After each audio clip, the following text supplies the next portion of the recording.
যদি আপনারা বাইডেনের বিরুদ্ধে কথা বলতেন কোনো অসুবিধা ছিল না, আমেরিকার প্রেসিডেন্ট।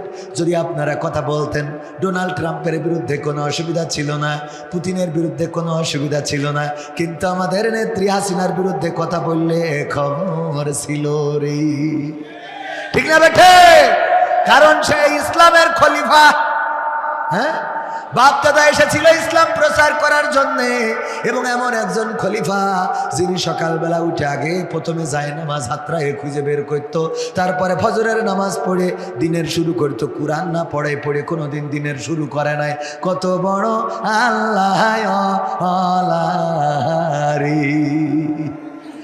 আর যেই বিপদে পড়ে সে আর আল্লাহর কাছে সাহায্য চায় না, বলে দাদা রক্ষা করো। বুঝেননি? আমার নেত্রী ওই পারে যে কয় আল্লাহ নিশ্চয় কোনো উদ্দেশ্য আল্লাহর আছে, এই জন্য আমার বাঁচাই রেখেছে। তা আল্লাহ যখন উদ্দেশ্য আছে তার দাদার কাছে গেলি কেন?